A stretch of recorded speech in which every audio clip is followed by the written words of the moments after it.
লাউ সকল মানুষের পছন্দনীয় একটি সবজি, আর আমার কাছে তো লাউ অনেক ভালো লাগে। আর আজকে আমি দেখাবো লাউ মাছ দিয়ে রান্না করে। তো আমরা কিন্তু বেশিরভাগ লাউ ভেঙে রান্না করে খাই, তো আজকে আমি দেখাবো মাছ দিয়ে কিভাবে লাউ রান্না করা যায়। তো আজকে আমি রুই মাছ দিয়ে লাউ রান্না করেছি।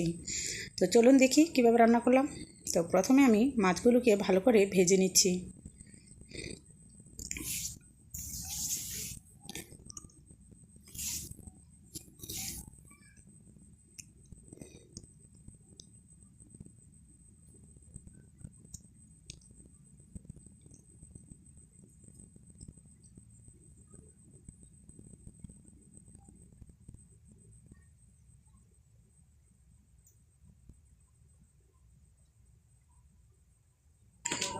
আমি মাছগুলো এপাশ ওপাশ করে ভালো করে ভেজে নিচ্ছি। তো মাছটা যখন ভাজা হয়ে গিয়েছে, আমি কড়াইয়ের মধ্যে আরেকটু তেল দিয়ে দিচ্ছি পেঁয়াজ কুচি। তো পেঁয়াজ কুচি দিয়ে ভালো করে নেড়েচেড়ে পেঁয়াজটা হয়ে আসলে আমি দিয়ে দিলাম এখানে রসুন বাটা, আর দিচ্ছি স্বাদ মতো লবণ দিয়ে রসুন বাটাটাকে একটু সামান্য ভেজে নিচ্ছি। তারপরে দিয়ে দিচ্ছি হাফ চামচ হলুদের গুঁড়ো আর 1 চামচ মরিচের গুঁড়ো দিয়ে একটু নাড়াচাড়া করে পানি দিয়ে দিচ্ছি। তারপর দিয়ে দিচ্ছি সামান্য জিরের পাউডার। যেহেতু আমি মাছ দিয়ে রান্না করব তাই জিরের পাউডার দিয়েছি, আর আপনি ইচ্ছা করলে স্কিপ করে নিতে পারেন। এখন দিয়ে দিলাম পেঁয়াজ বাটা। পেঁয়াজ বাটাটা দিয়ে ভালো করে নেড়েচেড়ে কষিয়ে নিতে হবে।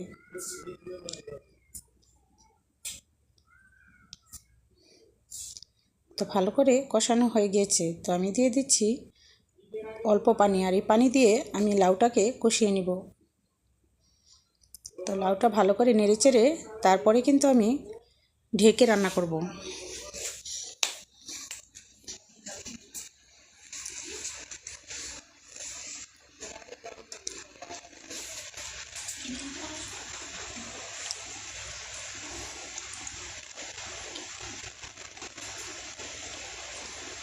তো লাউটাকে মাঝে মাঝে নেড়েচেড়ে দিতে হবে।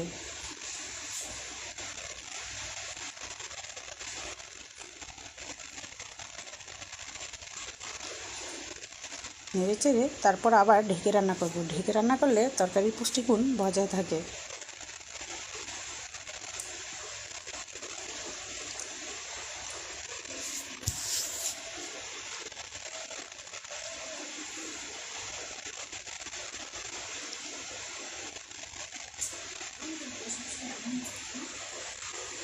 কয়েকবারই কিন্তু এরকম নেড়েচেড়ে দিয়ে ঢেকে দিতে হবে।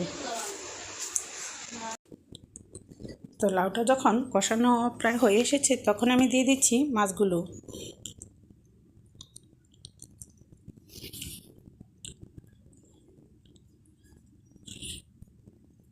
আর মাছগুলো দিয়ে সামান্য সুন্দর করে একটু বিছিয়ে দিয়ে তারপর ঢেকে দিচ্ছি আবার।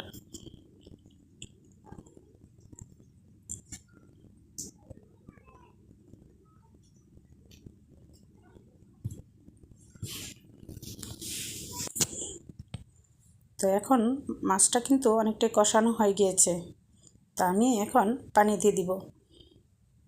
একটু ঢেকে রান্না করব।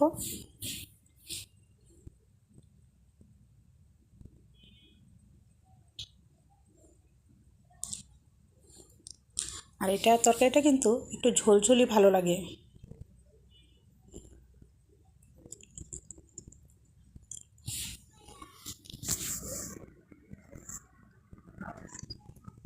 তো এখন যখন বলক চলে আসছে, তো আমি দিয়ে দিচ্ছি কিছু কাঁচামরিচ। আর কাঁচামরিচটা আমি একটু আগেই দিয়েছি, কারণ কাঁচামরিচের জালটা যেন তরকারিতে বের হতে পারে। আমি কিন্তু গুঁড়োমরিচ অল্প দিয়েছিলাম। তো যখন তরকারিটা হয়ে এসেছে, আমি দিয়ে দিচ্ছি ধনেপাতা।